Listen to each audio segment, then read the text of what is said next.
Maverick fans, welcome to this week's episode of Chattin Mavericks, the official fan podcast of all things Maverick hockey.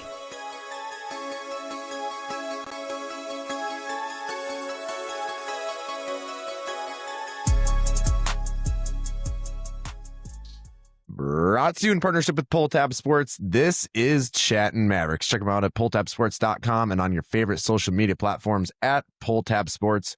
What's up, Maverick Nation? We're back. Chattin Mavericks Season 2, Episode 7, coming in hot off a 4-2 point split with the Tommies. Got to clarify there because despite what the Tommies hockey Instagram admin says, an OTW is worth 2 points, not 3. So anyway, we're going to get this thing going here. Juts, anything crazy happened in your life since we last recorded? Shocking. Worth I drank reporting. too much. I mean, I don't know. Nothing new. I think I tried to reinvent the wheel last night. It wasn't successful. No new shaped wheels. I will say this is a success. I did wake up in my bed. Huge. Most of the time it's on the floor in the kitchen. So okay. All right. Thought we were going down a different route there. No. It's most of the time, like the other day my brother found me like in a ball by the what's the word I'm looking for? We don't know. Dishwasher. And the dishwasher, he asked why, and I said cause it warm a couple years ago this happened, I guess. So okay. All right. Josh doesn't like his bed when he's drunk. So. Teacher of the year, Colin Judging coming in there. Starting a sentence with my boys. brother found me is never a great way to never how you want to start a sentence. No, Nope. it's not. Mr. Knuckles, how are you doing? Nice to see you this How weekend. are you now? How are you now? Fuck, we didn't do it. Gosh darn it. Oh, we talked about starting the episode like that. Went to St. Paul the other day. Mavericks the Tommies in their new rink the other day. Oh, that was fun. Yeah. I'm good, man. Like that was a really fun weekend. Yeah. I had a little, I don't know, epiphany, a thought, whatever, on the drive home last night. Like vision. Sure. Like Too much to drink on Friday. Well, that's a different story. That's on tough. This rivalry is getting fun. Yeah. Like it's legit fun now. For years we would just pummel them, and yeah, they're putting together a team, they're putting pieces in place, they got a new arena, they're getting recruits that I wish would come to Mankato.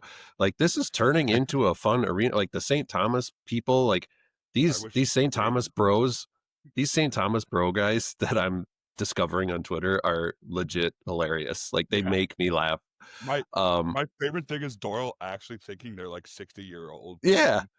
And and hand up, admittedly, at first I was like, who's this big red guy? What is this 60-year-old man yelling at me for? Yeah. But once I started to see like Big Mike and Big Rob and all these other guys, I'm like, oh, okay, I get it now. And now it's like legit funny. Like it's funny. Yeah. It's starting to become this fun thing, and it just sucks that they're leaving after this season. I hope to high heaven that there is an annual non-conference home and home between us and St. Thomas until the end of time, because it's seriously starting to become so. That was a great hockey game last night. It didn't go our way, but we'll get into it later. But that was fun. The worst part about Tommy Twitter, guys, is Rico Blasi's daughter not understanding that why I said we won the weekend. She goes, "What do you mean?" I'm like, "We got 4." I'm like, 4 point over 2 point." Like, it's basic math. She goes, "Man, Kenna won't say anything to admit we lost." I'm like, "We lost, but we won the weekend. Let me be a glass half full guy." Like, you're not very smart. Yeah, like her dad can't be super thrilled with her like going at opponents' fans. There's just no way. I mean, like it's cool. I think it's awesome. I think it's great. She commented, nails, but there's no way Rico likes that. Yeah, there's no way. But I think it's hilarious. Imagine if it's someone just like a burner. That would be kind of funny. It's actually not her. I didn't see the Instagram post, but the Twitter one where St. Thomas was it's like, the same that's thing. 3. Is yeah, it? It's the same thing. I was like, 3 what? And then Roll Toms was like, I think they mean, he said, I hope they mean 3 wins on the season. And I'm like, But why okay, would that makes sense. but like even why then would you though, that phrase it doesn't that way. make sense. But I really hope for their sake that's what it means. Because If say it's you not got true, when 3 someone needs points, to get fired. yeah, that's a Well, fireable offense. I mean, if it's you're saying probably you an got 18-year-old kid. Well, I know probably what some intern. 1 + 2 is. To That's the age. Barely.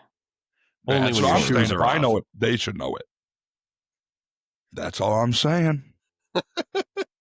Yeah, I don't know. That was a How tough are one you for the now? Tommy's social media stuff. But no, I mean, it was so fun dressing up as Letterkenny when we went up to St. Thomas's rink. That was a blast.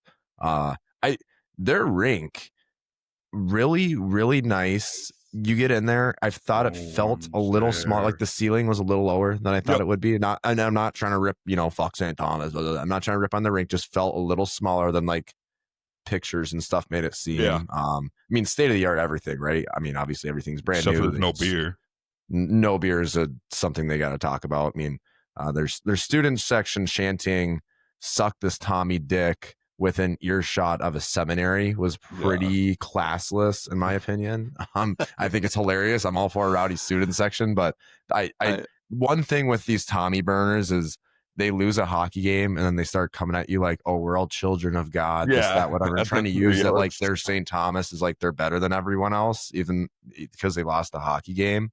I'm like, yeah, dude. God loves us for free. Yeah, that's cool. That's like, awesome. So you can say that when you lose, and then when we win, it's a problem. So that part really bothers me. I don't like how they're claiming. I'm gonna sit out the classless behavior discussion. I'm just gonna sit that one out. Got it. So carry on. I'll be back in a minute. Yeah. So I just for them to come at us on Twitter so hard about us ripping their attendance and stuff. It's just I'm like, I don't be coming at us like we're terrible people and then you're chanting "suck this Tommy dick" within earshot of a seminary. But whatever, that's just dude. It was so funny. We're walking through campus. My buddy's like, a lot of people dressed up as priests today, and I go, dude, we're on a Catholic campus. Welcome to St. Thomas. He's like, they got really good priest costumes. I'm like, okay. No, pregame at Tiff's was awesome. I wish, like, we were talking to Tommy's fans. It's like there's not a bar within walking distance of the rink. It stocks. There's a shuttle, which was cool. That there's 2 other 80-year-old dudes on. That were probably super thrilled to see me and Big Bag on there. Well, we got on and then we got off. And then they had to wait like 10 minutes for us. And then we got back on again and then went to the arena. And we weren't holding anyone else up because no one else got on that shuttle. So I don't know. I was very disappointed. I thought that barn would have been hopping for a number 1, number 2 matchup and the CCHA to kick things off. Wasn't the case. But guys, if you don't have anything more, let's get into we got a couple of news things here. Michigan Tech's Ryan Gold, I believe is how you say his last name. He's leaving school to go back to play in the WHL. He don't make grades. A lot of people on X saying so it begins. I mean, you guys think this is going to be a trend that we see happening if guys aren't getting playing time or not getting the opportunity they think they get? That, and it could be grades too. Like I was joking earlier, but it could legitimately be. Yeah. A lot of it was like, well, there was a lot of kids that were like, a lot of the kids couldn't come over because they weren't academically eligible. And then you got to think like those Canadian junior kids aren't school first really ever. Whereas in no, as in the United States, it's school first. Like, you know what I mean? Like we have to have good grades to be able to continue to play hockey. Whereas they can leave school and go pro.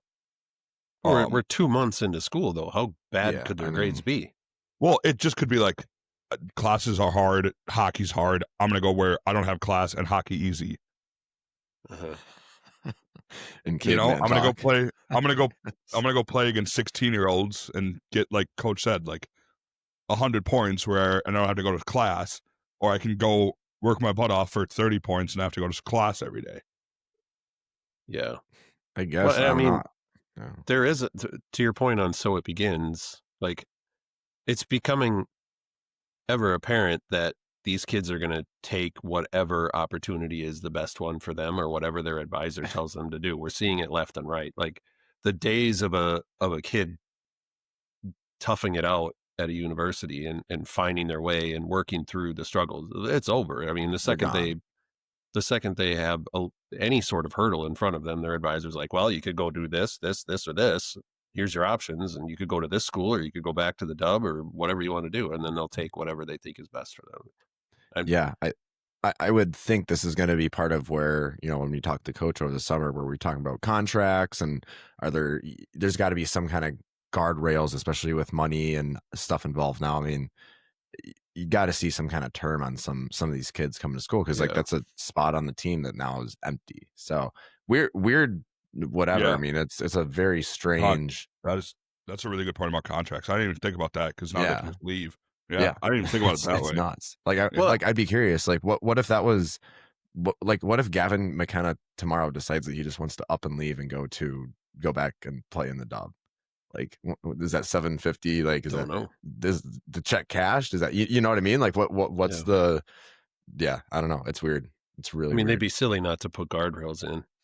But at the you same would time, think his deal has, At the same time, this isn't really unprecedented. It's just a growing trend. I mean, there's been kids since I was in college who would go back to juniors and then find their way back into another school at some point. It was just the process was maybe a little more tricky than it is now. Did that with us.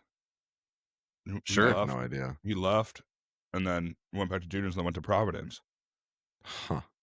Because he was sitting behind Dryden and then letting 3 goals against Huntsville and said, I kind of suck. Hate it when that happens. So that'll be an interesting storyline to follow, and interesting to see, if that ends up happening more. If it doesn't, only time will tell. The World Junior pre-tournament series schedule has been announced. Obviously, we've been hyping this up a little bit in the past episodes, over the summer since it was announced. But the 50th anniversary of the World Juniors, obviously it's taking place December 26th through January 5th up in St. Paul this winter. As a part of this, Mankato is going to host a couple of pre-series games. Team Denmark's official pre-tournament camp will be held in Mankato. And it sounds like, so then just make sure I'm reading this right. Yeah. So then there's 2 games. So there's one between Switzerland and Mankato State. So Switzerland will play the Mavericks. Minnesota shot. Got my Pink Whitney here. Sorry, Scott. Hey, we were well behaved. I can say Mankato State a couple times. Yes, I can. And then another game between Denmark and Canada. So there's tickets available. The game game for the Mavs versus Switzerland is on Tuesday, December 16th at 7 p.m. And then the other game is Tuesday, December 23rd against Denmark and Canada. I don't see why not. I think I should be able to swing that. It's like, I think it's $30 general admission. I haven't even looked at tickets, but the tickets are available. We'll put some. Oh, there you go. You paid for tickets? Yeah. Wow. Big Bag's face. Dude, Big Bag's scamming me. I paid this guy twice. Don't listen to him. That is good for you, man. That's awesome. Big Bag's scamming me. Mm-hmm. Make sure your Venmo works. Big Bag's preying on the weak. Oh my goodness. Here's a dumb question. But yeah, go for it, Big Bag. So are there any significant rule differences between NCAA hockey and like World Junior hockey? Like what are they following? I would assume it's IIHF, sanctioned event. So yeah, it would be that. I'd be curious to see if these games are going to be more of like, there's going to be some structured special team work and stuff like that. I don't know if they're going to be full-fledged games. Maybe it doesn't really say. Are the Mavs going to wear visors? No. I hope not. Get a bunch of guys with black eyes on an exhibition game. They do wear visors in World Juniors, don't they? Yeah. If you're over 18 or because the young kids have to wear cages. That's how you know who the young kids are. Yeah. I forgot about that. So yeah, it doesn't say in here like what the structure of the games are going to be. I would assume that they're going to be pretty close to the real deal. Maybe, kind of like how some of those exhibition games go preseason, you work on some power play and penalty kill in the third or something like that. But Or we just have the refs from Saturday night and we'll be on the penalty kill pretty much the entire third anyway. So we can get into that though. So that's exciting though. Cool to have like some dates and times and tickets available. So sounds like Juts has already paid for his tickets and maybe Big Bags. Is that right, Juts? I'll buy Big Bag's ticket. Come on down, Big Bag. No, hard pass. No, thanks. So I think we will be there. Last one I have on here. I probably should have started this with this one. Evan Murr, defenseman of the week last week for the CCHA. So I want to shout him out. I mean, you guys, evergreen tweet. You guys got anything more that we want to get to before we break down this series we've been talking about for a little bit? Not for me. Hell yeah, let's do it. It is now time for the Mankato Played Again Sports Series recap. Shoot and Score Played Again Sports. Stop by your locally owned sporting goods store serving Southern Minnesota for 25 years. Whether you're looking for used gear, new gear, they got you. Don't worry about it. Hockey, baseball, softball, golf, wrestling, volleyball, and more. Don't forget to bring in your used but not used up sports equipment for credit towards your next purchase or cash. Thank you to Played Again Sports for sponsoring the Chattin Mavericks podcast. Guys, Friday at St. Thomas. If you would have told me at any point during that game in the first period that we won, I would have been surprised, to say the least.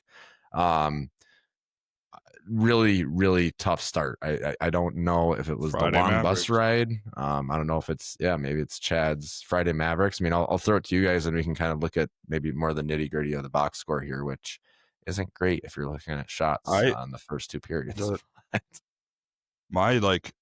thing, I don't know why I'm taking this away, but Brad Berry's kid having 4 or 5 penalties on the weekend and still getting minutes. That's crazy. Yeah. And they were all like just lazy penalties. Like not like maybe one of them was like oops. Mm-hmm. But like the other 3 were like he just hooked a dude because he got beat. Yeah. Like lazy. That's atrocious, buddy. Like figure it out. Like, there's no way he should have been in the lineup Saturday after what he did Friday. Yeah. I'll throw this out here quick. Shots for the entire game. After the first period, shots were 6-12 in favor of St. Thomas. Mankato got 4 shots in the second period. St. Thomas only getting 6. So 2 period total of 10 shots there for the Mavericks. And then third period, obviously things go our way. Completely flipped the script, which is nice. 12 shots in the third for the Mavs, 7 for the Tommies. Game total 22-25, slightly in favor of the Tommies. Face-offs were 21-23 in favor of the Tommies, pretty close there. Obviously 3 third period goals coming from the Mavericks, 1 first period goal by Luke Leyland. They have too many like Waylands and Leylands and Galen's and whatever is going on in their team. Cooper's not there anymore. Never mind. No. But anyway, so obviously he kicks things off, scoreless second period. Liam Watkins gets things going off a really nice, just tucked a really nice rebound, threw that away, came and sallied right in front of the Letterkenny cast. That was cool. Evan Murr gets his 3rd of the year. That was his 2nd of the year too. So Liam's getting going here. Evan Murr gets his 3rd of the year, assisted by Mason Wheeler and Liam Watkins. So 2-point night there for Mr. Watkins, sick last name. And Tristan gets the empty net, which was a super tight angle. Like he had, that was a very narrow window. I was surprised. I thought he was going to try to pass it or something. He nailed it. So anyway, guys, get out of St. Thomas with the win. I mean, Big Bag, we kind of heard from Colin there. I'll throw it to you. I mean, what were your kind of thoughts? Obviously huge to get out with a win there. I mean, honestly, the first period I was just trying to get my bearings. Being in the new arena and hanging out at TIFFs beforehand and confused as to why the Mavericks, I was convinced that's why I bought those tickets. I thought the Mavs are coming down that tunnel. And then all of a sudden Colin's like, hey, they're coming out over there. They're already on the ice. And I'm like, what? And I turn around and I'm like, oh my gosh, this sucks. I don't know. We were looking down the tunnel and we're like, oh, there's St. Thomas. So we were chirping St. Thomas. Come out by the benches. That just doesn't that's just day one hockey stuff, Big Bag. No, but when you're buying the tickets, the bench. When you're buying the tickets, there was only one grayed out area that shows a tunnel. So I guess you thought they were just going to one after the other, or it was one at a time, or I couldn't understand it. I'm like, well, if we're going to have a chance at seeing the Mavs come out of the tunnel, this is where I need to get. I mean, behind the bench, no brainer. But anyway, the boy, the second period kind of reminded me of the Sioux Falls regional against UMD, where the Mavericks, I think it was the third period, didn't have a shot on goal, and I know they ended up with 4 in the second period, but just I couldn't quite figure it out. It's just they're trying to get their feet under them, and then Jutting with the brilliant idea to change up the juju, like let's go sit over by where they actually come out. Yeah, and that changed everything. So credit to Juts on that. I did something good. 3 primary apples for Juts on the weekend on Friday night. Yeah. No, that was fun. We'll talk about Saturday here in a second. It was funny. Coach coming into the line change event at number 4 and saying to sit in the right seats next time. Yeah, we go. Sorry, Coach. He goes, yeah. How about we sit in the right seats from the jump tonight, eh, boys? That was. Yeah, so that was pretty. Sorry for the distraction. Leonard Kenny. Sorry for cussing.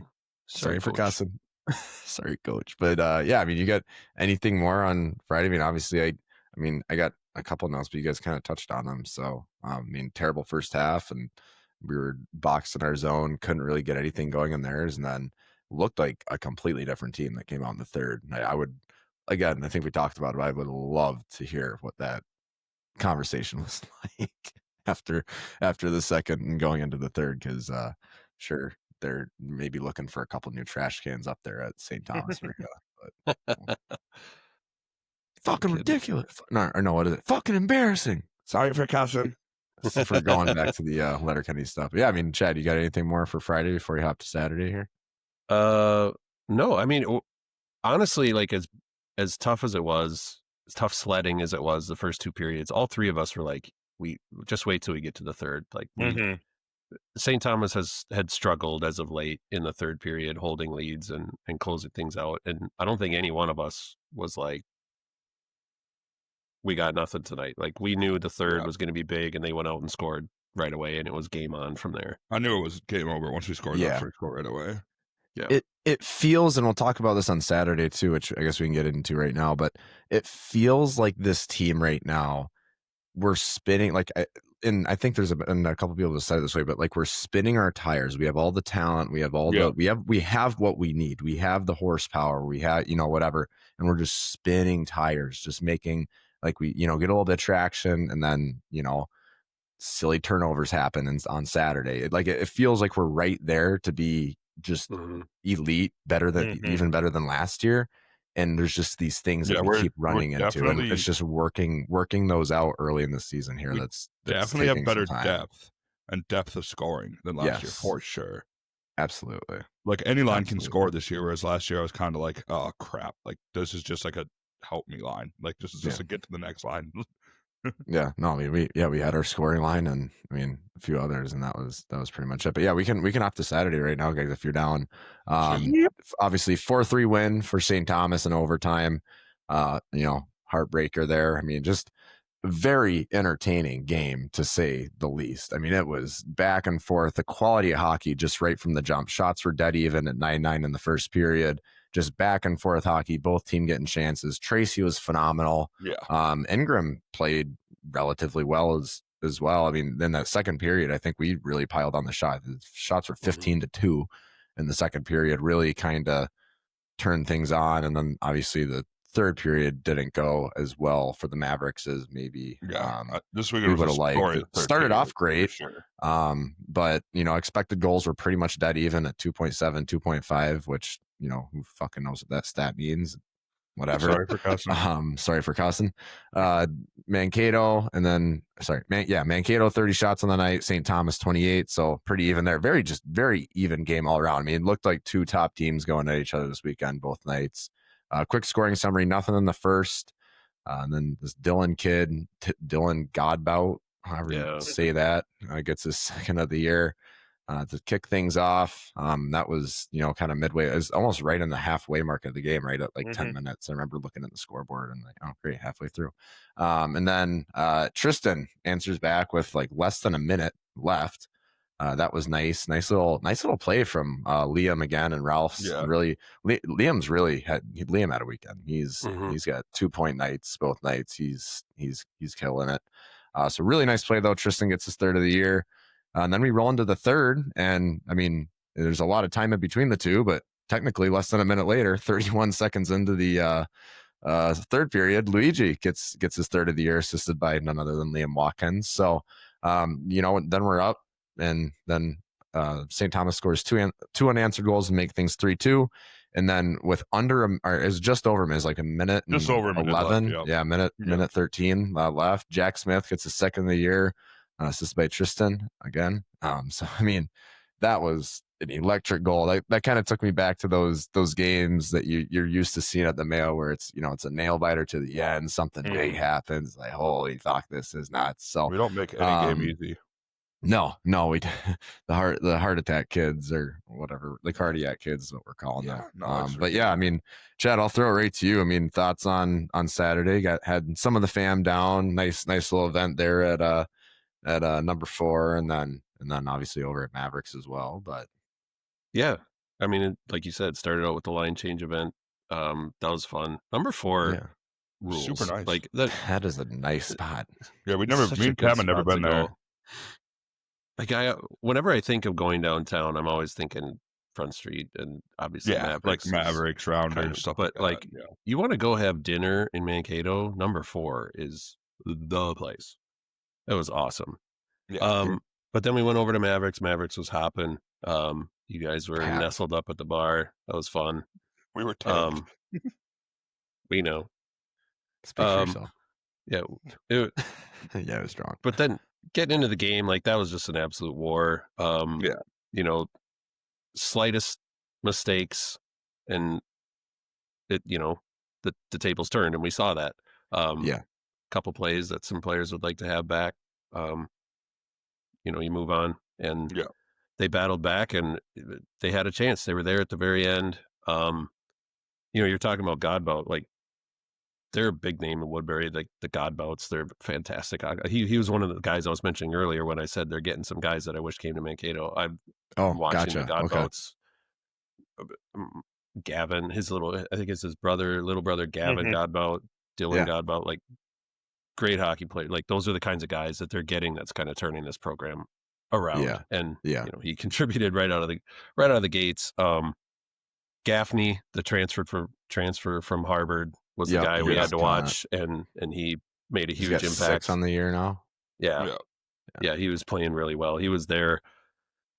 Most of the big plays he was involved in some fashion.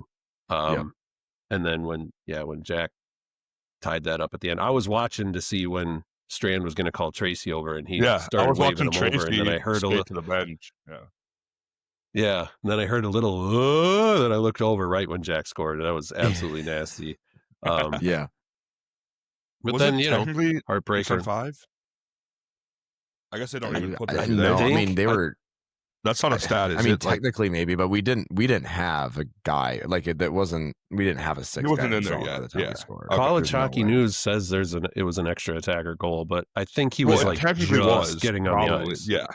Okay. It was probably right, just hopping over, or maybe at center ice or something. Whoever it was that hopped over wasn't a factor in the play. Like no, yeah, for sure. But, and like you said, Big Bag. I mean, just a couple of where I'm kind of getting at with this spinning the tires on ice right now. It's just a couple of plays that you're just like, oh my goodness. I mean, I'm sure Wheels knows that I don't know if he caught an edge or if there's some sloppy ice back there or something. Just such an unlucky, just blown tire, innocent dump in.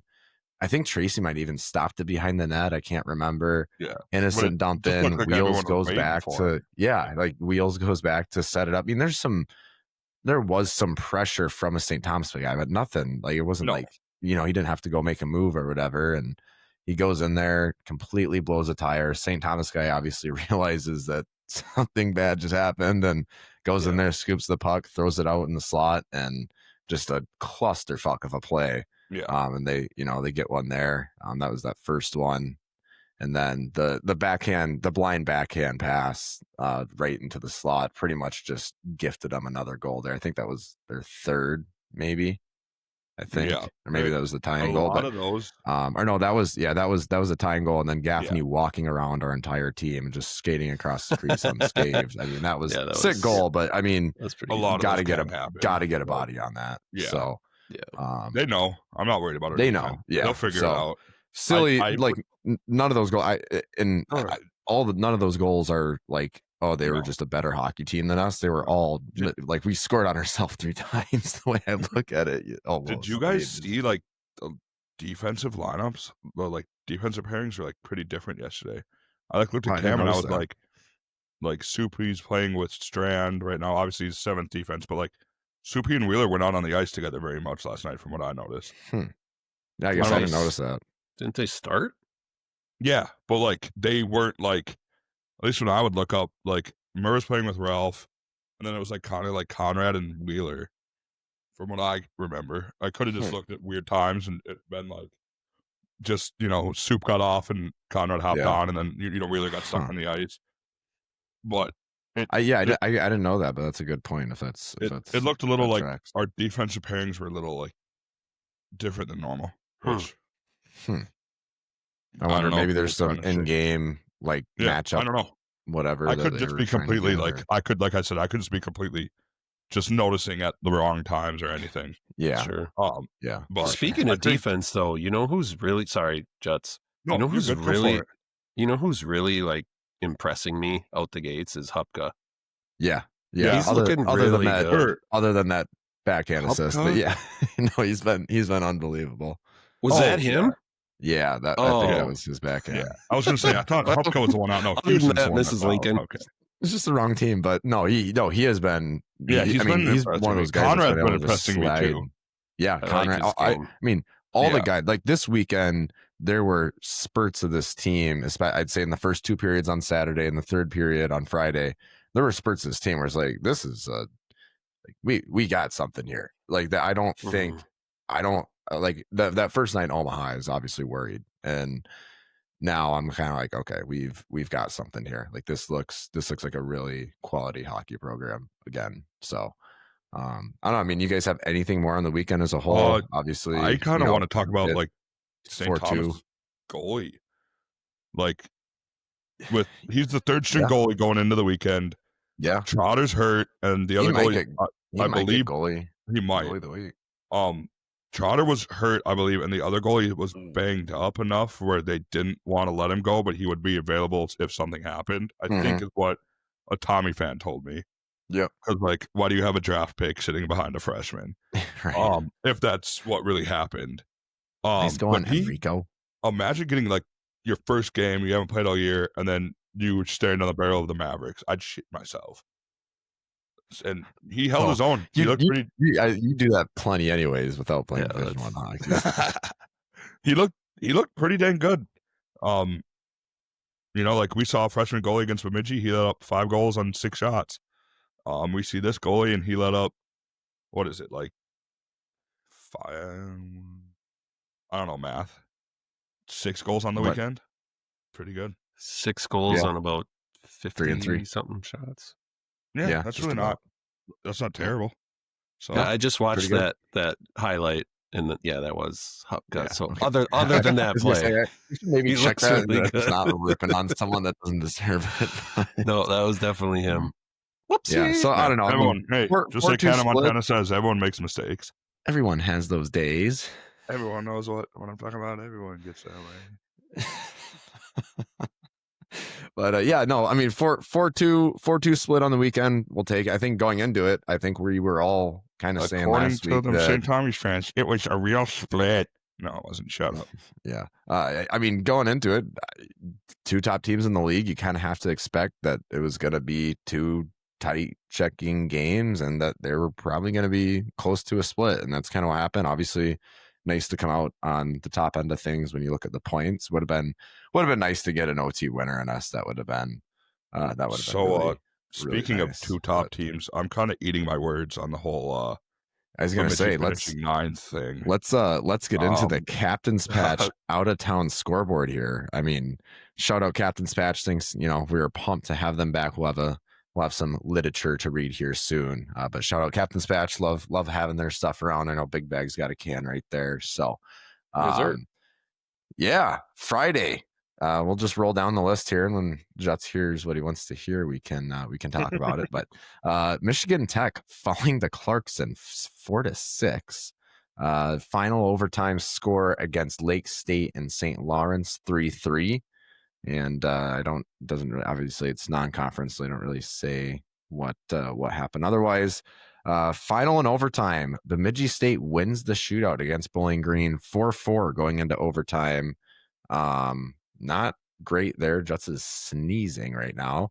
Lindenwood beating Ferris State 1-0. So obviously, we just talked about the Tommies and the Mavs, and Augustana over Northern Michigan 2-1, tight one there. Juts, I mean, Bemidji still finishing ninth, or what's going on? They're fluking right now. They're fluking. Okay. They are. I want to go out on a limb, say I don't think Augustana is going to be as good as we think they are. Augustana's strong. I mean, they swept Northern, but they swept, but barely. They were down by They beat them by 2 last night, but they were down 1-0 after the second. Yeah. And then obviously Bemidji swept them, and then Bemidji swept Bowling Green. So I don't think that Bowling Green and Augustana are going to be as good as we think they are. But I also still think Bemidji's finishing 9th just because I can't go back on it now.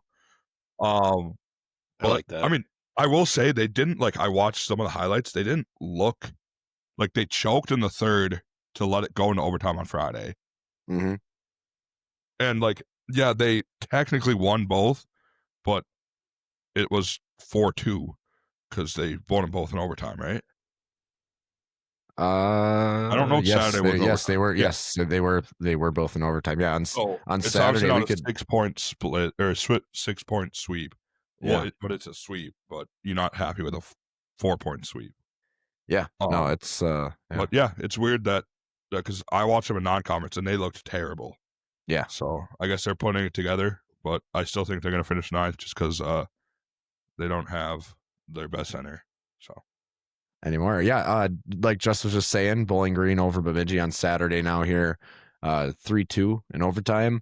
Augustana over Northern, 3-1. Michigan Wildcats 3-1. Obviously, we talked about the Tommies and the Mavericks. Michigan Tech 3-0 over St. Lawrence. Lake State over Clarkson. So Clarkson goes in, beats Michigan Tech, and then loses to Lake State the next night 6-2.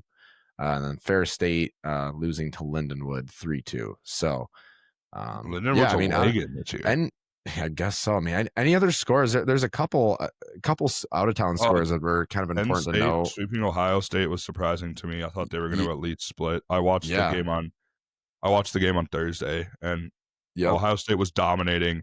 Went up 3-0. Goal got called off, and then Penn State just kind of crapped on them from there. Gavin McKenna is insane.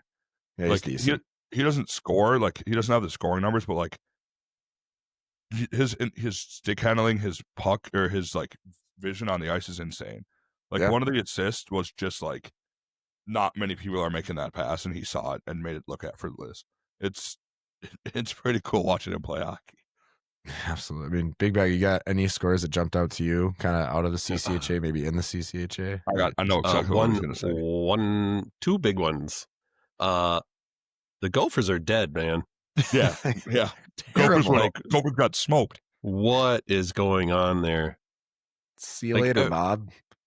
Goodness gracious. They just got absolutely worked. They paid Wisconsin. Too many people for just not dogs.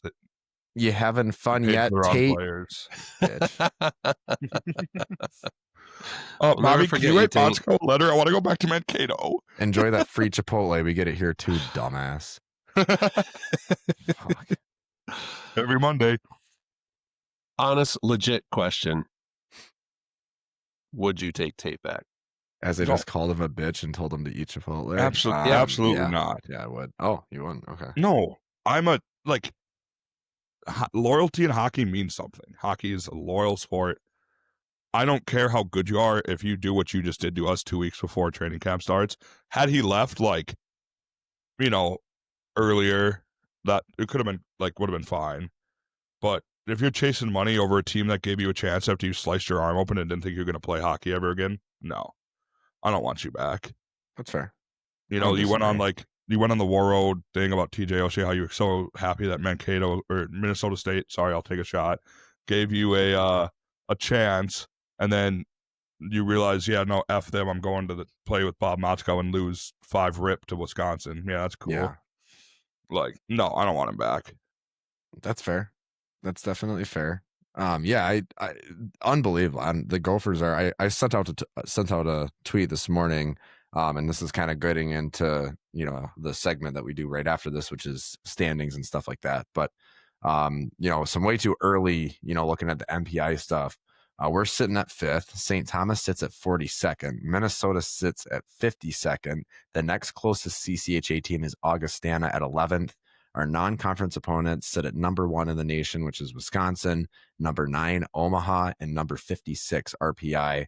Obviously, Ohio State getting swept, Providence splitting, Colorado College getting swept, all the teams that are the 3 teams ahead of us in the polls. I could see us making a pretty sizable jump maybe this week in the polls, maybe getting up to, for sure, 1 spot, maybe up to that 15th, 14th. I mean, with all those teams losing and us not losing in regulation. Yeah. In the USCHO polls. Okay. Yeah. So I mean, I don't know what they're going to value this split. Yeah. We'll see. Split, quote unquote split. We'll see, because they valued like the 2 ties pretty heavily. Right. That's what I mean. Yeah. So, I mean, yeah, Big Bag, we kind of went away from your question there, but I mean, what perfect. No, I would not. I mean, would you take him back? What about you? I don't know, honestly. Like, I can see both of your points. Yeah. I get it both ways. Players, yeah. Totally get it both ways. I got no respect for that kid anymore. Culture-wise, it would probably be incredibly awkward and weird. Super weird, yeah. Like, I don't know if that's good for the team, but yeah. I mean, he's a good hockey player. I think in the end, I would have to say, sorry, bud, you had your chance. But there's no denying that all 3 of us were super excited for him to come to Mankato.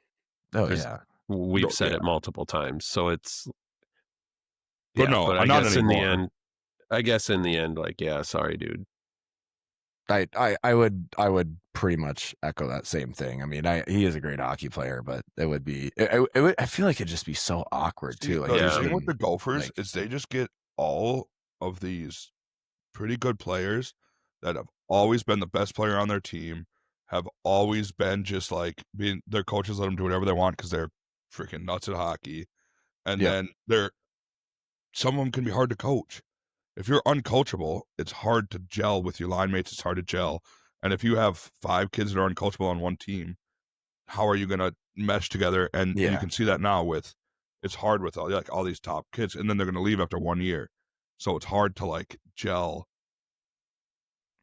All the Gophers is a development. It's a development program for whatever NHL team the guys are drafted to. And it's all the fucking Gophers hockey program is.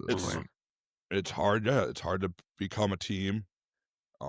They might gel, but by that point, it's going to probably be too late because they're going to be, they already have a big hole to climb out if they want to make it. I think they're going to almost to the point where they have to win the Big Ten. Yeah. To make I just don't see that happening. I don't see them coming close to winning the Big Ten. No. Wisco was probably going to this year. They weren't even on the same ice. Yeah. I mean, there's 4 teams who could probably win it. Ohio State, Penn State, Wisconsin, Michigan State. Yeah, Michigan State. Maybe Michigan. Michigan's been playing well. Is Notre Dame in the Big Ten for hockey? Yeah. Okay. Yeah. That's what I thought. I just wanted to make sure because I was like, you were rolling there for a bit, and then you threw that out there. And I just wanted to, because disregard everything Jets has said. Notre Dame's so confusing because like they're independent for everything else, and then they're just randomly in the Big Ten for hockey. Good thing we're hockey fans. I don't know because I thought if you were Big Ten, you had to be. The thing is, like, I always thought the Big Ten, if you were in the Big Ten, you had to be in the Big Ten. You know what I mean? Like you had to have all of your sports, in the Big Ten. That was always the thing. So I don't know. All the Catholic and the gold and the helmets, I guess, get you to do whatever you want. But yeah, Big Bag, you got anything more on anything before we take a look at standings quick and then throw it over to our interview? I don't think so. Kind Okay. of said everything I wanted to say. Good. Hell yeah. All right. Well, Juts, you're going to love this. Taking a way too early look at the CCHA standings for the first time this season. Bemidji State Beavers in first place with 9 points on the year. Don't get used to that. You're going to drop down 8 spots. Bowling Green right behind them with 8. Augustana with 7. Michigan Tech with 6. Mankato with 4. St. Thomas with 2. Ferris State, Lake State, and Northern Michigan, well representing the state of Michigan hockey with 0 points in the CCHA so far this season.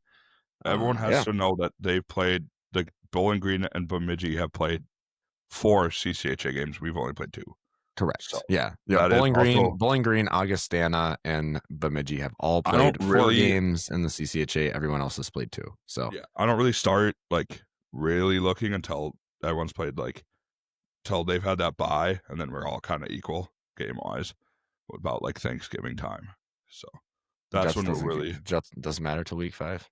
It doesn't matter till week 5, which is around Thanksgiving. Yeah. I'm just happy we don't have to do points percentage math anymore. Yes, that's so nice. You can just look right at it. This is great. Yeah. My brain don't have to look no more. Last year, half the fans in the conference weren't exactly sure what was happening. No, it's just we didn't know till the first puck drop of who we were playing and what seed we had. So yep. Oh, cool. We're at home. Oh, we're the 1 seed. Cool. Cool. Yeah, and obviously, I forgot to mention it earlier. Mavericks are sitting at 18th in the national pairwise, kind of what I was talking about making a jump, or national polls, not pairwise, because pairwise isn't a thing, and we're talking about polls, not MPI index. But hopefully, I mean, this week with those teams that I listed not having great weeks ahead of us, hopefully that means that we're making that jump into maybe that 15, 14-ish range. I would expect we go up at least 1 spot, but we'll see. Usually don't, because it's Mankato and everyone hates us. So with that said, anything, guys, before we throw it over to our interview? No. One little note, and maybe this is for the preview, but Bowling Green has played 6 games. They've scored 15 goals. Is that good? No, not great. I was kidding. I know it's good, not great. It's good, not great. Anyone got a beat on where Joe Sean is? He's selling used Toyota Camrys up in UP. Speaking of old coaches, saw Troy Jutting jersey yesterday. Pretty freaking nails. Yeah, you did that. I pointed that out to you. Cam did point that out. Yeah, shout out that guy that wearing mine. He's like, I was asking him about it. He goes, "How do you know?" I'm like, he's like, "Hey, he was the old coach here." I'm like, "Yeah, I know. He's my uncle. That's my dad. He's my uncle." Yeah, I know. But no, I told the guy, I said, if he was wearing a number 6 jersey, I would have bought it off of him. That's fine. get my pops' old jersey would be pretty cool. So if anyone has a number 6 Jutting jersey from back in 84 to 88, let me know. I'd love that. He doesn't have any of his old jerseys? I think he has one. Huh. One or I don't know, 1 or 2. I should probably ask him if I'm being honest. Yeah, but no, you're Pops, spot on. If you're listening to this, let me know how many jerseys you got, because I want to know. Thanks. Dave. Yeah, no, Big Bag, you're spot on there though. 15 goals for, 17 against. I mean, not a whole lot. I thought that these Canadian junior guys are supposed to be the second coming of Christ for the NCAA. Well, yeah, and I do need to clarify that, because the Mavs aren't doing much better goal wise, but just I should have added, given the hype, yes, going into the season, to only put up 15 goals so far is surprising.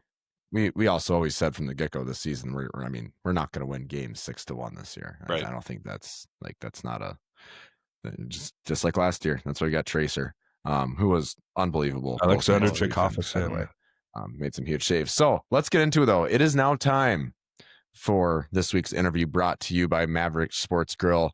We were hanging out there on Saturday, obviously. Best spot to be in town. It's packed. It's just a short walk away from the Mayo, as everyone knows by now. It's the perfect spot for a pregame meal and drink.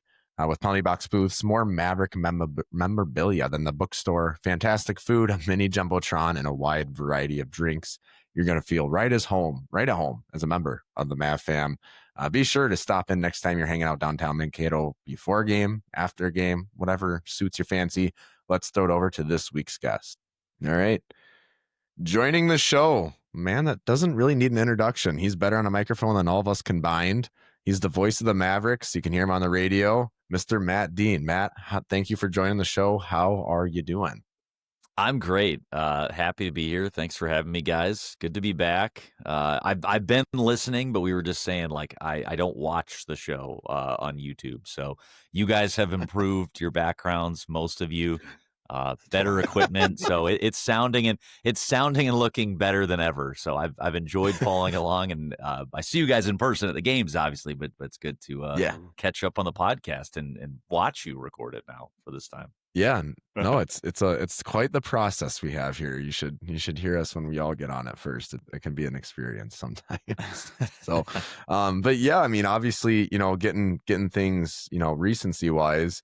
I mean, just kind of take us through the weekend for you. I mean, from your point of view, obviously, Friday went our way. Saturday kind of sort of didn't. I mean, what were your kind of thoughts?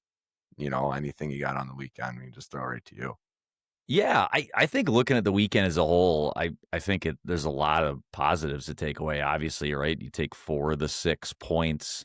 I think last night, Saturday, is kind of you flip back and forth wondering about how happy you were with the performance. I mean, I think just overall in the weekend, St. Thomas are really dangerous offensively.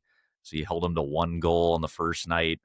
Some of that individual talent showed itself on Saturday a little bit. I mean, that Gaffney goal, what was that, the second one last night? It was pretty spectacular. I mean, what do you do against that?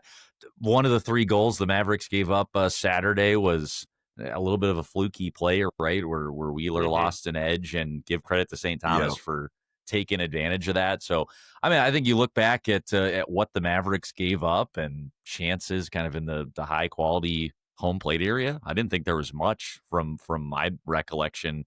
So to hold St. Thomas and keep them relatively quiet and come away with 4 of 6. I think they'll be a little bit disappointed with how it ended Saturday, but yeah, you blew the lead in the third, but then just to get it to overtime with that late goal from Smith was pretty huge. So I think taking that extra point matters on Saturday. Only going to see the Tommies one more time the rest of the year with kind of the quirky 9-team CCHA schedule this year. So I don't know. I think we'll look back and those will be pretty big points, and this could be a pretty tight race. So maybe even that one on Saturday will be pretty significant. We'll see moving forward.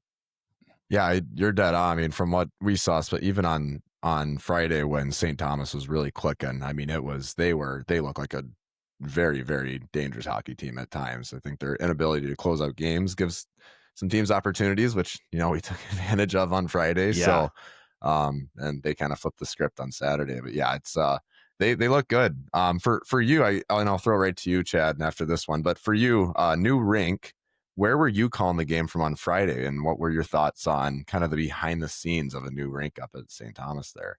Yeah, I was the opposite end of the benches from you guys. There is that weird press box where they put a lot of the media. So if there's a journalist covering the game for the Pioneer Press or whatnot, or because there was visiting radio, I kind of pushed the St. Thomas sports information department up to the weird auxiliary press box where they're behind one of the goals. I don't know if you guys noticed that. Kind of behind the scenes, I heard there was at one point there were discussions of visiting radio was going to be relegated to behind one of the goals or at the corner somewhere. Thank God they did not do that. We had an unbelievable view. We're in the regular, it's not the press box, but they call it the broadcast booth, I guess, because it's just there's basically 4 little booths with kind of window separators between them. There are 4 or 5 of those. So visiting coaches have their own booth. The Mavericks staff were to my right with some of the support staff up there. And then there's basically 3 booths for TV, home, and visiting radio right at center ice. Fantastic view. I was saying too, it's actually a very similar vantage point to the St. Thomas Ice Arena, which despite not having a lot of table space or elbow room, and it being extremely cold in there, it actually was a really good view of the action. So we had a very good vantage point, very similar to the one we had up at Mendota Heights. So great view. Like it was one of the better spots to, like, from my perspective, to call the game. Really easy. I'm not really using the binoculars much, which I sometimes was doing at the Kohl Center in Wisconsin. I was doing a lot of the game, especially early, through the binoculars. It was a good vantage point, but you're a little far away.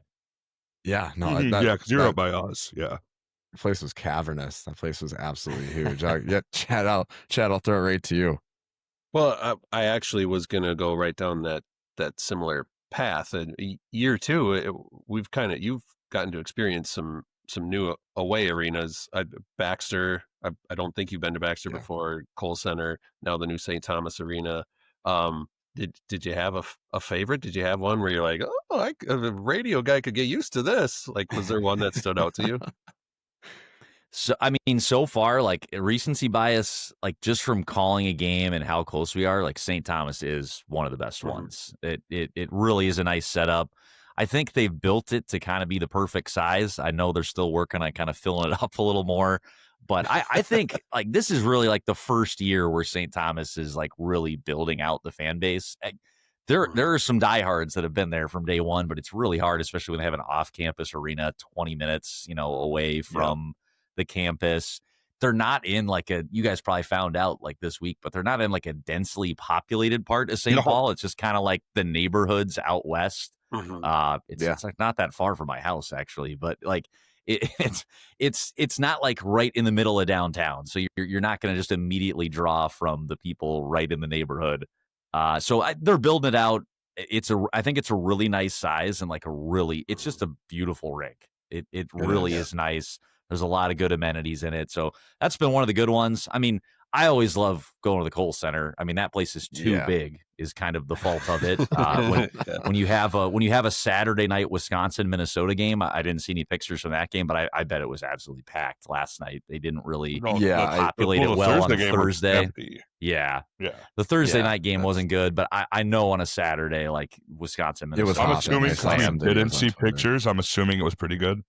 Yeah, I saw a couple of videos. That's the internet, right? It's like, if there's positive things to say, we're not going to see it on social media as much. It's just toxic out there. So I'm sure it was great last night. I mean, a rocking Kohl Center on, like, a good night when it's the right matchup is pretty special as well too. So Baxter was really nice too, and I've checked all the CCHA spots off except we'll go to Bowling Green this year. And the Mavericks haven't played at Midco Arena yet. Last time they played at whatever that other place the Vikings used to play. So we'll get to check that off this year as well, too. I'll be there for sure. I think Cam might be coming with us. I don't know. Yeah, we might. I guess some buddies live out there, so we might try to make that trip. That'll be fun. It's really only like what? The Sanford only 2 hours Center? From us. Yeah. Is that right? Is that where they Sanford is Bemidji. Bemidji is Sanford. Yeah. There's a Sanford Arena in Sioux Falls, though, too. I think isn't that where the junior team plays? I might have that wrong, but there is a Sanford rink in Sioux Falls, but Midco is the one that Augustana plays at. It's an Augustana only rink now. I was just trying to think of where they played before they moved into Midco. Yeah, I forget what it might have been, the Sanford one, right? Okay. Isn't that where the Stampede play? Right? Yeah, I think so. So Juts, what do you got? You got one?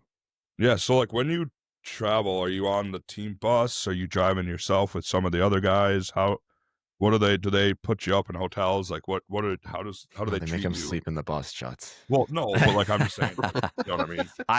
I 90% of the time travel with the team. That's the setup. So kind of whatever their itinerary is, I'm going along with that. Obviously, a little different when it's the home and home St. Paul thing. I live up near the Twin Cities, so I'm just taking myself to that. But yeah, I'm traveling with the team most of the time. So Wisconsin was a little different itinerary for me. I traveled there with the team, but stuck around and hung out with some friends in Madison, stayed for the weekend. I did not have the heart to go to the Badger football game after the Maverick series. But I did watch it from afar. So 90% of the time I'm traveling with the team.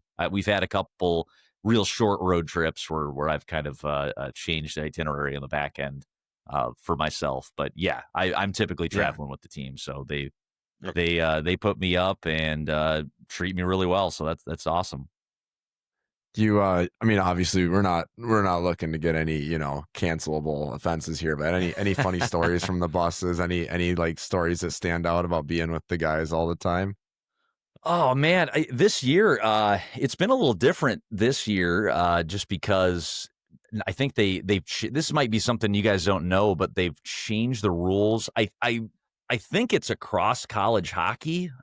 This might have been a CCHA specific thing, but there used to be limitations on how many players you could travel with on a road trip. Yeah, there was. Yep. Basically, it's everybody on the line chart, and then you can bring basically 2 extra guys like they're the scratches. So now this year, you don't have to do that. I think for the whole season. So it sounds like the Mavericks won't travel with everybody all the time, but they have the option to. The first 2 road trips this year, the entire roster basically were on the bus. That's what I thought. So I thought I saw some kids that were hurt that went to Madison.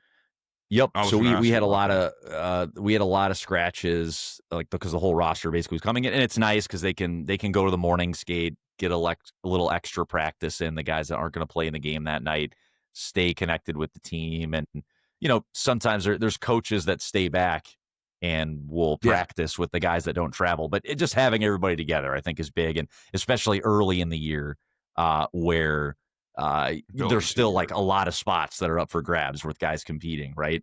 So that's been nice. So anyway, just to answer your question in a long-winded way, we've had a couple trips where we're taking like a van, like an 8-seater van in addition. So I've been riding mostly with like the staff. There's a couple of staff members that are on the bus, and then I've been on the van with some of the assistant coaches, some of the support staff. So it's actually been really fun because I've gotten to know those guys a little bit better. So that's been fun. So we had a good time coming back on a very, very late van ride on Saturday. So shout out to Keith Paulson for taking the graveyard shift and getting us back home safely.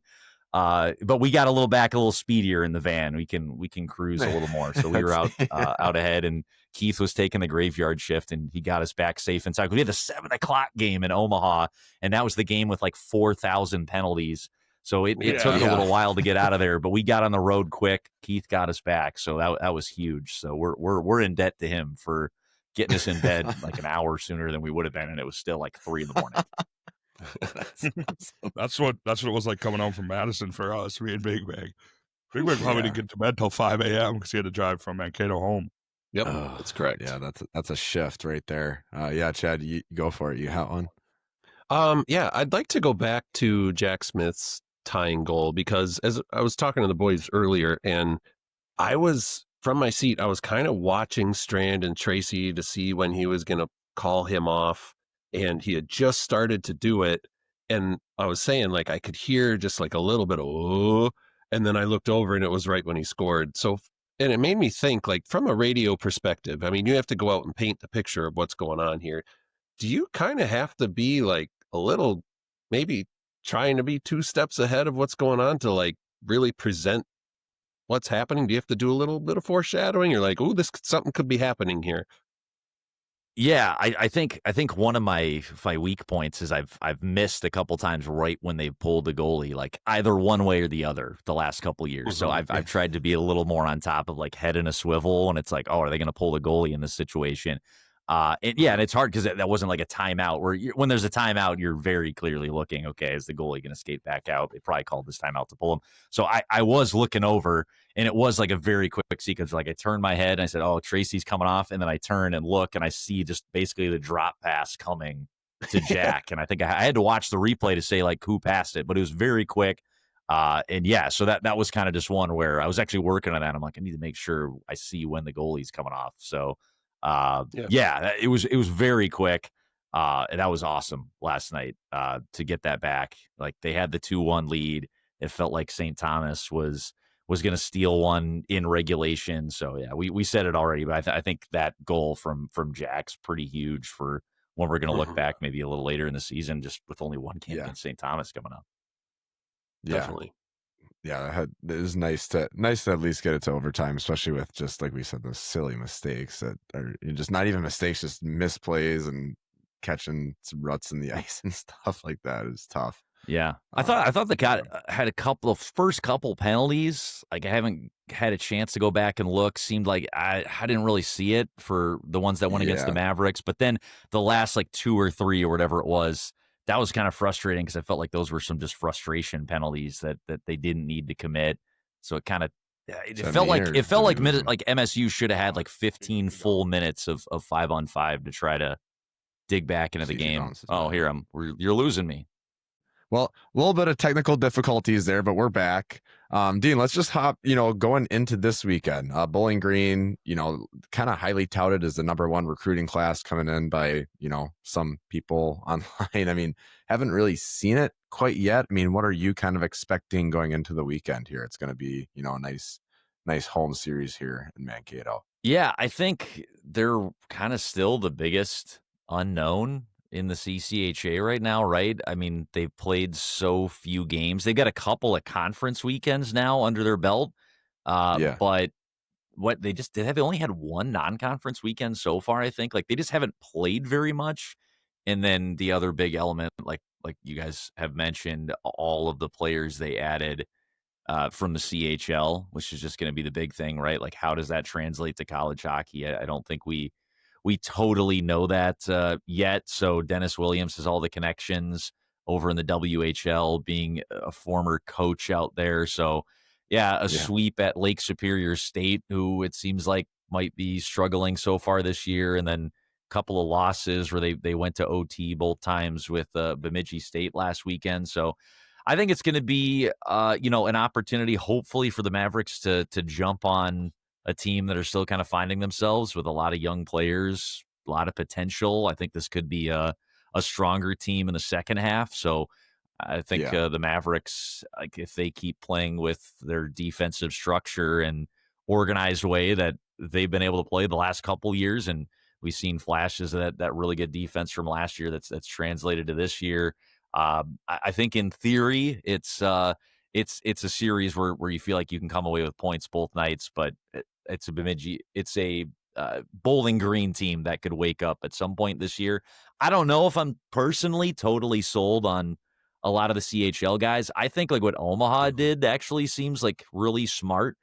I don't know how much it's going to be available, but like pulling the guys who already had a year or two playing in U Sports where they're a little bit older and then bringing them in. I think like the CHL style is just going to totally change now because a lot of the top level USHL guys are going to go up there.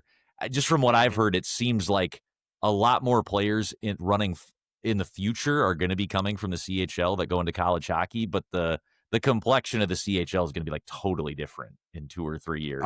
So I just don't know right now that these guys, not all of them anyway, are going to totally translate, right? Like Gavin McKenna is Gavin McKenna. He's going to score anywhere he goes. But some of the guys where it's like, oh, well, he scored 100 points in the CHL last year. Like, you can't just look at that at face value and say it's going to translate right away into college hockey. So, I think maybe they have a smarter recruiting strategy, and Bowling Green's coach has got experience, has connections in the league. Maybe he found the right guys and it's going to click at some point. I think right now it hasn't totally translated yet. So I always like the defense of the Mavericks, and hopefully we'll see that rise to the top here this weekend. But it'll be interesting. It's a fun series to look at because we're going to be talking about the big CHL storyline probably more than any other weekend. We'll be talking about it this week against the Falcons. Yeah, without a doubt. Chad, you got anything? So, kind of second year, there's new people across the whole not broadcast, but like the game day staff, and coming into year 2, do you kind of feel like you're in your groove? Did you kind of feel that way towards the end of last season? Like, does it feel like not old hat, but like you're kind of in the zone now, or are you still working through some stuff?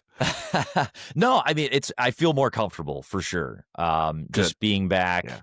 Getting back to the first home game especially was really nice. Just like seeing all the familiar faces that I met last year, and like all the game day staff. And you guys, I mean, now you guys sit a little closer to me, but like, like we just see we're right in the stands basically at the Mayo, which is fun. And so like seeing the same people and season ticket holders that sit right below us and come by and say hey on the way. So like just feeling more comfortable in the surroundings, and all the coaching staff that are back from last year and getting to know them. So yeah, we got a lot of new faces on the team, but like all those familiar faces that I get to work with and interact with on game days. Just in that regard, like I'm feeling a lot more comfortable, know what to expect. So that's been fun. And I definitely feel like a lot more comfortable just with the familiarity here in the second year. Awesome. Makes sense. What like when you're on an away trip, or do you have like a producer that's with you, or is it all you when you're or maybe home too? Is it pretty much all you? It's just me. I do have always a board op back at the radio station, who I'm working with. So they're sending it to break. So I got someone to talk to on the road when I'm solo. You just don't hear the other end of the conversation. But yes, so I've always got support back at Radio Mankato at the station to get us on KTOE. So that takes a little pressure off. And that's nice. Sure. And like in addition, like the coaching staff, like I travel with the team and they like make me a part of the team basically, like when I'm on the road. So they've been super open door and welcoming, and working with Luke and his staff has been awesome. And everybody at Radio Mankato, like it's a top notch operation over there. So, having all the support from the station where I just kind of fly in and do the games for them freelance, but they make me feel a part, of the station as well too. So getting their support and from the team and from the university, with everybody that helps me out on that side, Charlie, the SID, and Scott, and they're always feeding me guests to give me people to have on the intermissions between games. So that is much appreciated as well too. And I work for the radio station, but there's a lot of people that chip in and help make the broadcast better. Yeah, absolutely. It's a talking with Scott when he was on the show earlier this year. It's a process to put on a hockey game. So there's a lot that goes into it. Juts, you got anything more? Shoot, no, I had one. But all right, I got another one. Perfect. I'm struggling today. Starting this season, the Mavericks have been putting out this Maverick Made series. Are you involved in that at all? I mean, every now and again they'll throw in some radio clips, but are you involved in any sort of production or anything behind the scenes there? When I see the GoPro come out on the road, I duck and roll for cover. So I try to be as part of it as little as possible. So you might see me like diving behind a table, like in the corner, like some of those Maverick Made shots. So yeah, I see the GoPro come out and I hide. So that's as involved as I am on the Maverick Made series. But I have seen it and I run. I love it though. I watch it. The episodes after the fact. It's been fantastic. Yeah. Who's that guy behind the ice maker? It's just like a game of world. Where's Waldo? You're just trying to watch all the clips and find B. One last question I got for you. Going back to Fargo, were you calling the game there for? Yep. Okay, yeah. So I mean, take us through that whole experience, because I mean that's that was kind of a we're there quite a bit, but that was a pretty unique experience, and that was a cool kind of in a year where we weren't really sure what was going to happen. We end up in the tournament, so and we take obviously Western Michigan to the brink. So I mean, take us through that whole day and a half, 2 days for you guys, and what was that like? Yeah, it was super fun. I mean, I thought it was so great to get that regional where it was. Having it be in Fargo where so many Maverick fans traveled. We remarked on it like on the broadcast. John Myers, who's with me, color commentary for all the home games, and he'll be traveling like on big games like an NCAA tournament game. He was there with us last year, but it sounds like if we have to go somewhere further, he'll probably be with me on the call this year. So hopefully we get a nice regional spot that he can join along. But we traveled up together for that game last year and drove to Fargo. So I had just like a few of the behind the scenes things. We commented on it during the game, like it felt like a Maverick game because like the way that rink is laid out, it was almost a slightly smaller version of the Mayo. We thought we had a lot of the same fans, like a lot of the players' parents are kind of like off to the left of us at home, and a lot of them were like right below us. And I remember a lot of the players when it went, into deeper into overtime, and Tracy made the big save at the end of the first overtime period. Like I just remember Tyler Haskins kept turning around to like almost look back at me to like see how I was reacting to some of the crazy plays. So I remember locking eyes with Tyler Haskins like 2 or 3 times after like some ridiculous Tracy saves. And like all the player families were down below us, and that was super fun. So like we were right in the thick of the Maverick contingent that were there. It felt like a home game, so that was super fun. I went from I had it planned where they weren't planning on me being there, but I like started with the Saints broadcast the next day. So we had a backup plan where if I wasn't going to be there, they would be fine without me. But then I ended up driving back after the game, and I did the Saints home opener the next day. I was like, well, I'll be back, so I'll just do it. And then they ended up getting rained out on Saturday and Sunday, so the second and third game. So I was like, well, it was nice that I drove back because then I got the one game we actually played that weekend in before they headed out on the road. I don't travel with the Saints. I just do the home games, so I transitioned like in less than 24 hours from hockey into baseball season. Wow. And then kind of sprinted through that. And then I had like a couple weeks off before we went to Omaha. So, yes, it was a very quick turnaround, and it feels like it just happened. And then like we're back to hockey season. It's great. I love it. You mentioned obviously you're doing calls for the Saints too. Pretty interesting year up there for baseball. I mean, can you kind of take us through? I mean, there's a lot to cover, but can you kind of take us through what that was like for you? Because there's probably a lot of names cycling through the score. Yeah, they trade 12 guys off the major league roster. We had, I think, so the day of the trade deadline, the Saints were playing on the road, and they played a game that night, like after the trade deadline had all happened. So like I'm in the group text with like the other Saints people, and we're just absolutely flabbergasted. We're sending each other all the tweets. Oh, this guy got traded. This guy got traded. And so there's basically, what was it, like 12 big league roster spots are all open up. The Saints are playing that night. I think they were in Toledo. I was working the game like at the radio station. Like I was doing the pregame show and the postgame show and running the board and sending it to break and supporting Sean Aronson is the main voice of the Saints. He travels on the road of the team. And so we're trying to just like keep track of who is still on the Twins. And then we know, like, basically, I think 8 guys got called up from the Saints the next day, because some of the guys they got in the trade went straight to the majors, but it ended up being like 7 or 8 roster spots. So the Saints are playing, and half their team are probably thinking, "Oh, I'm going to the big leagues tomorrow."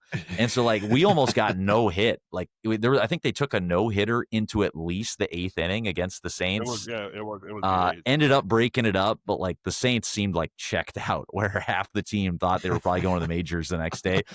About half of those guys did actually going up, and then we had a completely different team the rest of the year. But we had some fun players at the end of the season. Like then Walker Jenkins came up. A lot of the Twins' top guys that were in AA came up to AAA. So it was fun to get like a new crop of young players at the end of the year to kind of see what we might see a little bit of next year that might end with the Twins. But yeah, that was a crazy day. I help out with a lot of like the behind the scenes media relations stuff. So like having to like update all of the player bios, because just like 12 new guys came in like 2 days was pretty frenetic. Yeah, that's nuts. What do you think of our new GM, or our new not GM, our new manager? Yeah, I mean, I try not to be cynical, but like remember, like the Angels, right? Just like hired. I didn't see the contract for the new Twins manager, but like the Angels hired Kurt Suzuki, former Twin, and they signed him to a 1-year deal, where it just seems like teams are operating under the assumption that like there's going to be a lockout after the 2026 season, which is so depressing to think about. Like it is going to happen, but it's just like, I don't know how much you can even take managerial hires seriously, because I don't even think teams are really planning for much outside of next season. So I mean, he's got a lot of good experience. it's weird that they hired the guy who's basically the best friend of Rocco Baldelli, the guy they just fired. It's just like a weird That's what dynamic. I was thinking too. But outside of that, I don't know. It just seems like a lot of teams are in this spot where if you don't think you're going to contend next year, you're almost like it's just like a placeholder. Yeah, the Dodgers winning last night all but guaranteed that teams want the salary cap. So all but guaranteed a lockout in 2020. My like baseball take is I actually think like a salary floor is more important. Like the Dodgers and the Yankees have an advantage, but there is kind of a soft cap already. Like teams even the richest teams don't like going over the luxury tax and don't do it very much. So you actually need a salary floor more because teams like the Pirates just take advantage of the revenue sharing. It's not full revenue sharing, but like the Pirates just sit back and take the checks that all the other teams make for money and do nothing and like don't spend on the team. Like that's worse for baseball than the Dodgers building a superstar team and winning it all. And a lot of people watch the World Series, and some of it was because it's internationally. It had a lot of attention with Ohtani and with basically all of Canada getting locked into the Blue Jays run. But so I think a lot of it was like good for baseball, and I don't know. I get like annoyed when I see people like whining about the salary cap. I don't think it would fix a lot of the problems that Twins fans and Brewers fans, like I'm from Wisconsin, have. It just they would still. A lot of the same things would happen. Like there's just a lot of flukes happen in playoff baseball. Big teams have enough money. Yeah. The big teams have enough money where they're just going to say, F it, we're just going to pay it. Yep. I agree. I think a salary floor is what we need. I didn't even think about that. Yeah. Well, I mean, that's if there would be a salary cap, that's what the players will retaliate and say, all right, well, then you have to do a salary floor. And then that's why there's going to be a lockout. Yeah. Oh, yeah. There's no way. So next season will be normal, right? Yeah. And then one more season. Okay. Yeah. Okay. That's what I thought. It's crazy to think about. I don't think baseball will be played, period, 2 seasons from now. I don't know. Might be good for the Saints. A lot of people will go to Saints games. It's only baseball. Like because the 40-man roster guys wouldn't play, but like they would still do a minor league season. It just wouldn't involve anybody on the 40-man roster. Yeah. But I was going to say. I think that's how it would work. So I think might be a good year for the Saints for attendance. Yeah. That'll be interesting for sure. Chad, you got one more to send us home on here? I used mine on the Maverick made. Perfect. Sorry. Sounds good. No, I'm good too. Danner, you got anything for us? Comments, concerns, questions? I'll just thank everybody that's tuned into the broadcast so far this year. Keep tuning in. Appreciate everybody listening. I'll plug a couple other things we have. People might not know that Aaron Worm, who's the voice of the Mavericks for basketball and football on the fan Mankato, he puts together a fantastic show. It airs Wednesdays at noon on the fan Mankato. It's the Maverick Stampede. Sweet. We have different Maverick coaches across all sports. I do a 10-15 minute segment with Coach Strand. And I said Wednesday. It's on Tuesdays at noon. I record it every Monday with Coach Strand. So if you want a little like behind the scenes insight, it's a little more in depth. We have a little more time to kind of like break down the weekend and stuff. We get into some interesting behind the scenes look. And I mean, you guys know, but Luke's a fantastic interview and reveals a lot of information that a lot of coaches don't give. So his pregame interviews are always fantastic, and we get a little more time to kind of break down the weekend. So we do that on Mondays, airs Tuesdays at noon, and you can also keep up with Maverick football, basketball starting, all that stuff with most of the show that Aaron does the hard legwork on, but I send him a little audio clip every week and ship in. Awesome. Yeah. And then where can fans tune into the games too? Make sure we plug the station. We are on KTOE. You can download the KTOE app and listen along if you can't pick us up on traditional airwaves. And also if you have the iHeartRadio app, you can favorite KTOE as your favorite station and pick us up there as well. Sweet. Well, Dean, thank you for your time. Battled some technical difficulties, but that's just the world we live in. So appreciate you working through it with us, and we'll see you around the mail this weekend. I guess. Yeah, I said it when I came back, but you guys have surpassed me technologically. So my computer just completely locked up. The internet went away. I don't know what happened. So I appreciate you guys for sticking it out. Thank you. No, we appreciate your time, Matt. Thank you. Thank you. All right, Maverick fans, that was Matt Dean, voice of the Mavericks, what a gem. We're so lucky to have him on the radio call. We've been saying it for a while. It'd be great to sync up the radio call and the TV broadcast as well, like they do on some of the highlights. But nonetheless, very lucky to have him around. Great hockey mind too. He's always got some kind of stat out there that's like, all right, would have never found that myself. But yeah, let's get into it. Get into our Fitness for 10 series preview. Maverick Nation, if you've been looking to start your fitness journey, lose weight, gain muscle, get stronger, or you just need a better gym because yours stinks, Fitness for 10 has everything you need. This 2-story state-of-the-art fitness facility located in the heart of Mankato is every cardio machine, free weight, and fitness class you're ever going to need. On top of that, you can relax and recover like a pro with hydro massage, red light therapy, and tanning beds. Guys, I've been telling you, this has been my gym of choice since I started college, and it still is now. I've been there as a college student. I've been there as, I guess, now a local Mankatoian, and it's the best. No matter if you're young, old, they got everything you need. It's welcoming. They got personal staff right on site to help you out if you don't know what the fuck you're doing. So what are you waiting for? Memberships start at just $10 a month. Sign up in under 5 minutes at fitnessfor10.com. fitnessfor10mankato.com. I will see you there, guys. Bowling Green is coming to town. The so touted number 1 recruiting class in the nation has scored 15 goals on the season, like Big Bag just alluded to. Just looking at their schedule here, and we'll open it up for some chatting. Starting off the season with 3 losses to Robert Morris and then 2 at Niagara. Not great. They beat Windsor in an exhibition game, and then they sweep Lake State, lost to Bemidji State, and lost to Bemidji State, both in overtime this past weekend, because Bemidji is probably going to finish first in the CCHA this year. No. I mean, Big Bag, I'll throw it to you. I mean, obviously, highly touted players coming in, really haven't seen what the hype is all about quite yet. I mean, what are you kind of looking forward to this weekend? I mean, we've been saying since we started season 2 that we weren't buying into this. I can't even remember who said they had the top recruiting class, but probably College Hockey News, something like that. We were just like, I don't see it, I don't get it. We've heard nothing about these players. Like, nobody's talking about these players.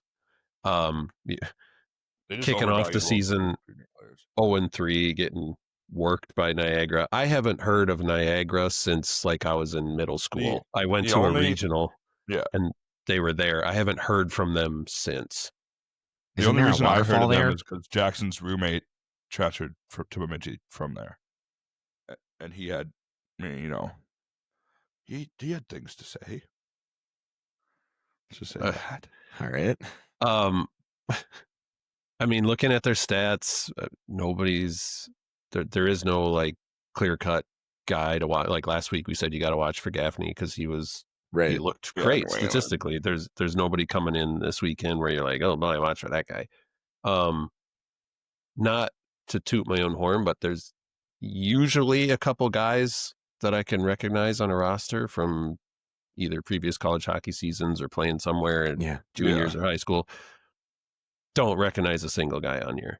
No, I guess Niedermeyer we've heard of, but like there's just nobody.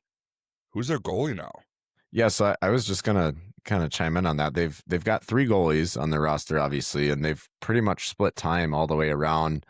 Tyler Palmer is a sophomore goaltender. He has played 3 games, has 55 saves on the season with a .917 save percentage. And they do the chip rating still. So 2.7 chip rating, whatever that goes for, the Tracy stat from last year. Jacob Steinman, he is a freshman. Oh, exactly. Looking at Bowling Green stats makes the guy tired. Jeez. Jacob Steinman, he's a freshman. He's played 2 games. He's got a 919 save percentage.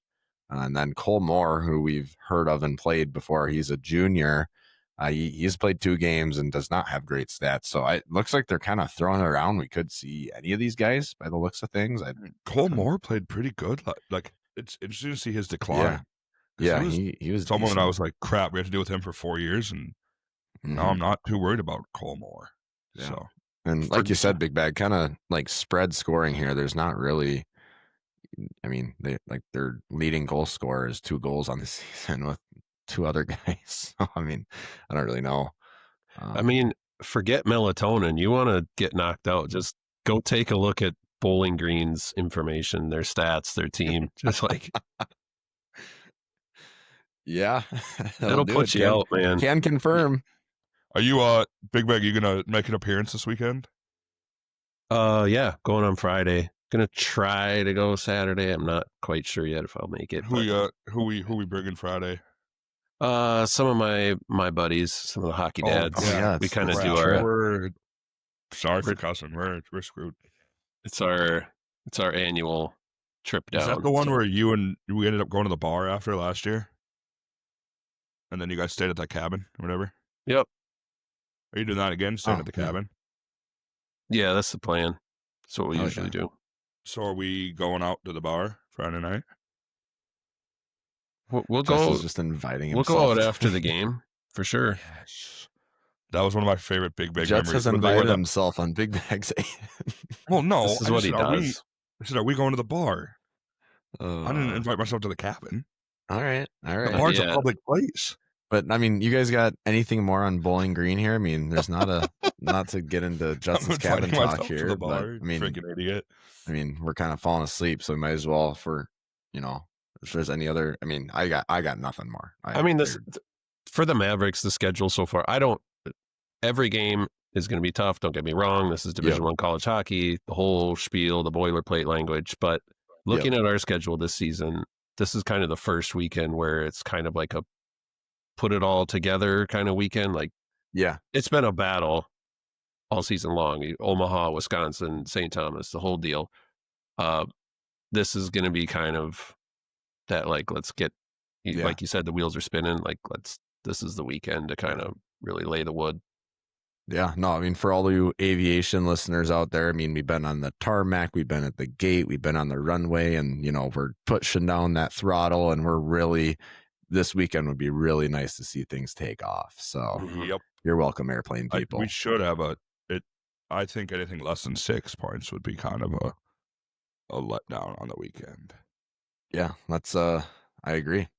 All right, let's throw it over to X questions. It's going to be a fun one at the Mayo this weekend. Bowling Green just broke that down, but we only got a couple here, a little early. So sorry to everyone that maybe will comment later on in the day. It's actually not early. It's 6 p.m. So if anyone looks at me drinking a beer, don't judge me. It's 6 p.m. actually, not 11:45. All right. Matt Johnson, still laughing at their picture from the section 200 of our empty barn. Just at the end section during intermission. Win an OT loss, I'll take it. Question: why are St. Thomas fans so sour towards us? Past Tommy here in 10. Is it just MSU or in other Minnesota teams too? We have gone back and forth on Twitter since the day they went D1. Yeah. Like it's been us. Yeah, it's almost more of it's almost fun now. Like Big Bag, kind of how you said, like all these different accounts that are kind of coming out of the woodwork or whatever. Like it's kind of entertaining. Like it brings another level of the game. Like the first thing we do the Ole, all that, whatever. Then get on Twitter and we scored, take that. I think it's kind of fun. But I throw it to you guys. The funny part about that picture is the picture is of the visitor section.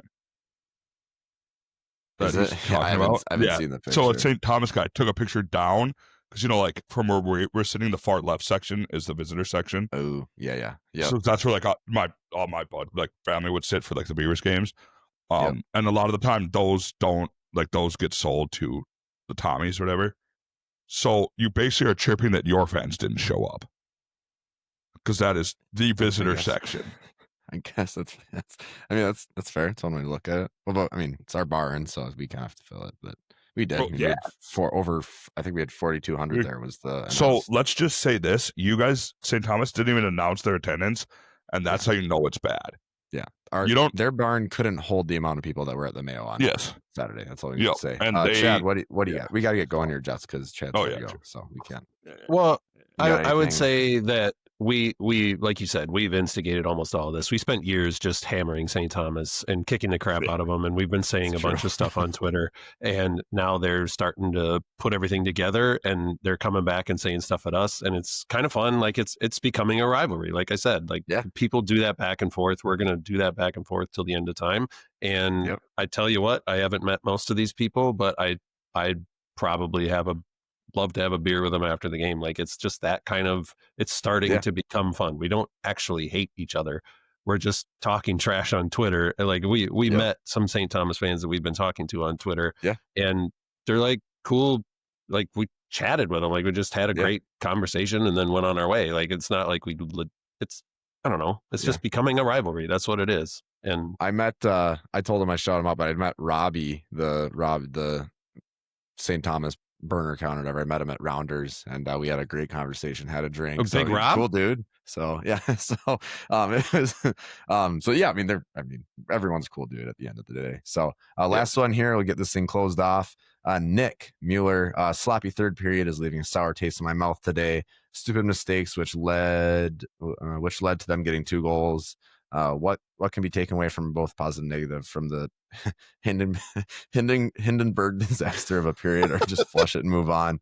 I mean, it was, stupid. I mean, the one, wheels blowing a tire, I mean, that's just, act of God. I mean, like, it was a mistake. He fell over, but like, that's just so unlucky. Like that is what it is. The other one, the kind of blind backhand pass, I mean, that's just, young and experienced, dumb, stupid mistake. I'm sure he's never going to do that again now. So, I mean, just flush it, right? Like it happens. Like it's hockey. Hey, we got the bad one out of the way. There's parity. Yeah. I mean, there's going to be stuff like that, especially again, we're still early in the season. So it's our first CCHA matchup, not an excuse, guy, but I mean, I don't know. I mean, I'm not, I think we could easily beat St. Thomas Saturday, and that's why I'm not too concerned about it, I guess is the best way to put it. What about you guys? You got anything, Chad? I'd be a little more worked up if that happened against Northern Michigan, but the fact that that's St. Thomas is probably going to be the team we're going to see in the championship game if we make it. Like, I'm not too worked up about it. The one where Gaffney just powered his way around wheels, like, Gaffney's the best player on their team. He's going to make good plays. So, I mean, maybe clean up the penalties a little bit. Not that I agreed with all of them, but there were some kind of penalties that happened in big moments. Just, I mean, every team, every weekend, every game, whether you win 6-0 or lose 6-0, there's things you can clean up. And I'm not worried in the slightest. That's a good thing to look at it. I'm glad it wasn't against Northern Michigan where they stole points from us. St. Thomas, like we were talking, me and Cameron, like we were going into this weekend expecting a split, and we won the weekend. So I'll take it as a win. We got more points. So it happened against a good team, and they were gonna steal points from us. So at least it's not Northern Michigan, Fair State, or any of those shit teams. For sure. And I guess Nick asked another one too. Do St. Thomas fans have tweet notifications on you guys? It's like every tweet they were in your mentions. They actually spawn cap us. They are on our shit so quick. Yeah, it's because they're not at the games. They don't watch. They sit at home and watch their team. They don't go to the game. They're just sitting on Twitter, just refreshing. They're not even watching the game. Yeah, I would assume so. I have no idea. I'm very happy that this week is over though, and my Twitter mentions aren't. We can just filled with Big Red and Grease and all those guys. They're great. It's so much fun. And we got one more for some reason. We got one more game with them at Mankato, game. So that'll be fun. Hopefully they all come down. Yeah, it'll be cool. They won't. Yeah. So I think that's it. You guys got anything more? All right. So this is Chattin Maverick show. Go till you can't go no more. I hate to lose. Oh yeah. Well, that's the Chattin Mavericks podcast, season 2, episode 7. Thank you for tuning in as always. We'll see everyone. We got another home weekend, so let's pack the shack, get the mail rocking once again. Great crowd on Saturday. It looked good. The student section was loud. Shout out student section. Very nice, crisp and clear, nice and loud. Sounded great. But with that, roll Mavs. We'll talk to you next week.